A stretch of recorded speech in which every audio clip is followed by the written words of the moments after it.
Sir, one of the major advocacies of your organization is election transparency, and Right. I think under that umbrella, you guys and our friends now, Commissioner Celes, and of course our friend Gus Lagman have been pushing hybrid elections. First, maybe I know there's been a lot of discussions. I think COMELEC, we were talking earlier, has been doing FGDs. Maybe with regard to transparency, what are some of the ideas being talked about, and then maybe how does that fit into your campaign before to have more transparency by having hybrid elections? Well, let me describe transparency, or the process of how we achieve transparency in the elections. Before automation, okay, during the count, at the precinct level, when the teachers start counting, okay, there is what we call the rules on appreciating the ballot. That's a provision in the Omnibus Election Code, or Batas Pambansa Bilang 881. It's there. Okay. Right? So it's a set of guidelines on how to appreciate a ballot.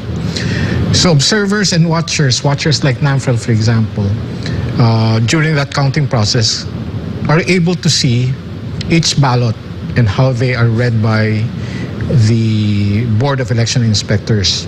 Okay, we saw how the votes were recorded on the tally board. This is the large board that everybody within the precinct can see, and the tally sheet. The tally sheet is the one that is being worked on on the desk by a member of the Board of Election Inspectors.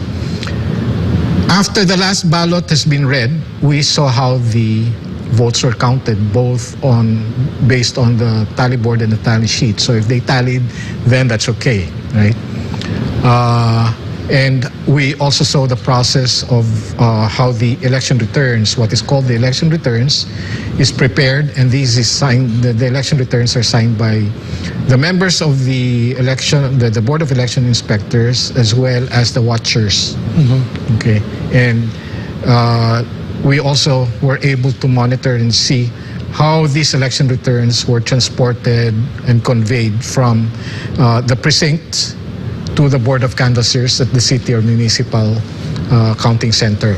Okay, that was a very transparent process. Okay, but we all know and we all experience that there were delays, because then, a particular party, for example, would contest how their particular name was read. So all those nuances and dynamics would go on. That's why the counting of the votes at the precinct level would take anywhere between 5 to 12 hours. Okay. Wow. Okay. Now came automation.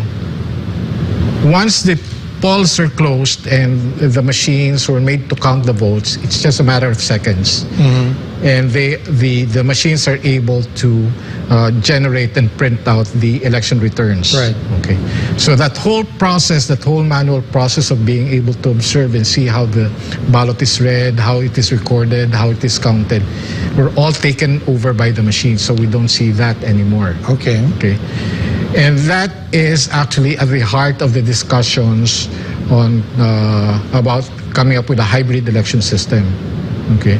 Is it correct to say that you've sacrificed somewhat the transparency for the sake of speed? Is that the issue? Yes, that's the issue. And Mr. Lagman would like to put it this way. It's like, you were watching the basketball game. Mm-hmm. Both teams would get to shoot their balls on their respective courts. Baskets, okay. But the scores are not recorded. But at the end of the game, then suddenly the final scores are flashed. Okay. That's how he always puts it. That's an analogy, all right? Yeah. So, and that's the thing that we lost, that transparency of the count. Okay. Now, the idea of the hybrid election system is, again, bringing back that level of transparency. Going back and saying that we would like to do a manual count of the votes at the precinct level, and then at the end of the count, then this will be electronically encoded and transmitted to the Board of Canvassers. Okay. Okay. So you do that because all of the poll watchers all of the election officials are at the precinct anyway. Yes. So that's where the transparency comes in, right? Yes. Okay. And there's hardly any cheating there. Because there's so many people watching. So, yes, you will not get out of there alive if you cheat. Yeah. Okay. Now, but since the first time that the hybrid election system was put forward to today, that's about a space of about 6 years already, or even 9 years. Okay. Of course, that idea of more transparency has already changed or morphed into another model, because there were other considerations now. Okay. The machine is able, the machine that we used in our previous elections is able to print out what we call the voter verified paper audit trail. Okay. You mean 2022, right? Well, from 2016, 2019, and 2022. Okay. But in 2022, they added what is called the QR code. Okay. Encoded in there is the results of the candidates that a voter selected. Okay. And that is the QR code is machine readable. Okay. So that's one version. One version says use the VVPAT to do the count. Okay. So that it's faster. Okay. Okay. You can display the, colloquially we called it the recibo. Right. So that everybody can see it if it's displayed on the wall. I mean, all of the election watchers? Yes. Okay. Because you'll see in there, in that recibo, the names of the candidates that you selected. And encoded in the QR code are those names. Okay. Right?